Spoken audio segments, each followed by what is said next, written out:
Steve here. Let's get straight to it. We're going to break down the one question every trader is asking right now. It's time to understand the big money rotation of 2026. The date is Wednesday, March 25th, 2026. The S&P is sitting at 6740. Now, that tells me the market is priced for absolute perfection. But the smart money, well, they're starting to look somewhere else. You read the headlines. All you see are stories about China being a ghost town, right? Empty cities, economic collapse, all of it. So then you have to ask yourself, why are billions of dollars flowing out of our overheated US tech stocks and heading straight into China? That's the disconnect we have to understand now. Because while the media was busy selling you a story of ruin, the MSCI China Index, that's a key benchmark you have to watch, it quietly posted its best quarter in 8 years. See, the ledger, it's telling a very different story than the sentiment. This isn't Wall Street just dipping a toe in the water. This is a full-scale rotation. The big players, I'm talking Goldman, JP Morgan, they live by this principle. They're already forecasting double-digit gains because they know you don't buy when everyone's happy. You buy when there's fear. They're not listening to the noise, they're just reading the numbers. So what's the first thing they see on that ledger? It starts with a simple, almost brutally obvious valuation gap, an asymmetry that's just gotten too big to ignore. Just look at the math. Our S&P 500 is trading at an expensive 21 times earnings. That's a premium price, plain and simple. Meanwhile, the MSCI China, it's trading at a discount, just 13 times earnings. That's the kind of disparity that makes a real trader sit up and pay attention. And what's driving those numbers? Let's be blunt. The US market is trading on hope, and it's being fueled by debt.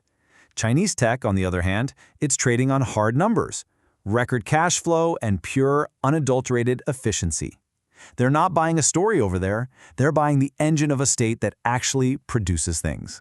And that engine is now dominating the global supply chain in the only sectors that truly matter for the future. We're talking about the hardware for AI, the batteries that power every single EV, and the advanced robotics that are building everything else. While we were all looking somewhere else, they went and secured the whole thing. Now, let's talk about the second reason for this rotation. And this is the part that nobody really wants to talk about out loud. China is becoming a hedge against our own fiscal problems. $39 trillion. That's the US national debt, and it is barreling towards 40. This is not just a number on a screen.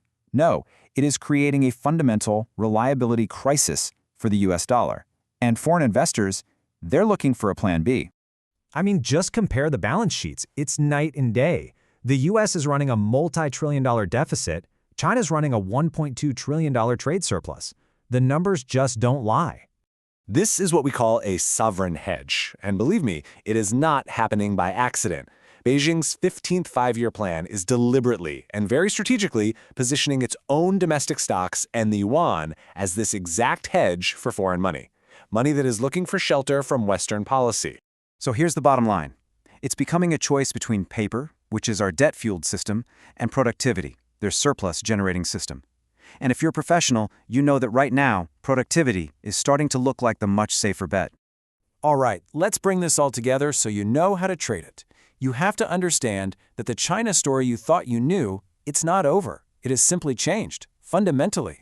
The old story, the one you still see repeated in the headlines, that was about building cities. It was a story about property and concrete and steel. That chapter is closed. The new story is about building brains. It is a calculated strategic pivot away from concrete and into technology, intellectual property, and high-end manufacturing. They're starving their old property sector to feed their tech sector. And it's working. So what's the takeaway here? The risk? No, it hasn't vanished, of course not. But the reward has been fundamentally repriced. When you factor in that they have a near-total monopoly on the rare earth metals that power our entire tech sector, and you see serious forecasts of 30% gains on the table, well, ignoring that data is no longer a strategy, it's a liability.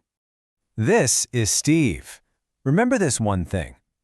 Whether you like the politics or not is completely irrelevant to your portfolio. Don't trade on sentiment. You trade on the ledger. The numbers are the only thing that matter. I'll see you at the open.